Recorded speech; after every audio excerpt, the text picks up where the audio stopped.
দক্ষিণারঞ্জন মিত্র মজুমদার সংকলিত ঠাকুমার ঝুলি হতে রূপকথার একটি গল্প কাকুনমালা এবং কাঞ্চনমালা।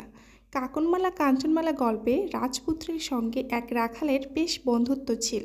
রাখালের বাঁশির সুরে রাজকুমার মুগ্ধ। রাজপুত্র প্রতিজ্ঞা করিলেন, যখন তিনি রাজা হইবেন রাখাল বন্ধুকে তাহার মন্ত্রী করিবেন। রাজা হয়ে রাজপুত্র কাঞ্চনমালাকে বিয়ে করে রানী বানালেন, কিন্তু ভুলে গেলেন রাখাল বন্ধুর কথা। ওয়াদা ভঙ্গের পাপে রাজার সারা শরীরে সূচ আর সূচ, মুখময় সূচ, গাময় সূচ, মাথার চুল পর্যন্ত সূচ হইয়া গিয়াছে। রাজা বুঝল রাখাল বন্ধুর কাছে প্রতিজ্ঞা করে প্রতিজ্ঞা ভেঙেছে, সেই পাপে এ দশা হয়েছে। রানী নদীর ঘাটে স্নান করতে গিয়ে সূচ রাজার সূচ খুলে দেবার শর্তে হাতের কাকুন দিয়ে দাসী কিনিল।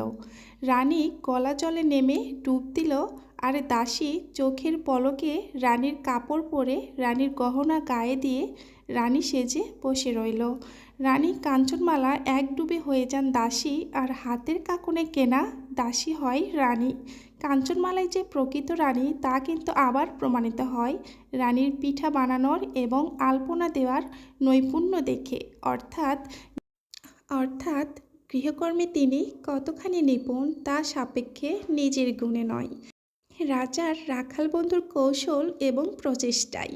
সুতার মাধ্যমে রানীর অনুরোধে একজন মানুষ রাজাকে সুস্থ করে তুলল। সেই মানুষটিও রাজার বন্ধু রাখাল। রাজা তার ভুল বুঝতে পারে, রাখাল বন্ধুকে মন্ত্রী বানালো। রাজার প্রতিজ্ঞা ভঙ্গের কারণে এত ঝামেলা। তিনি উদ্ধার পেলেও সূচের জ্বালায় অতিষ্ঠ হয়ে কাকুনমালাকে মরে যেতে হয়। তার প্রায়শ্চিত্ত করার উপায় রাখা হয় না, কারণ সে অশুভ শক্তি।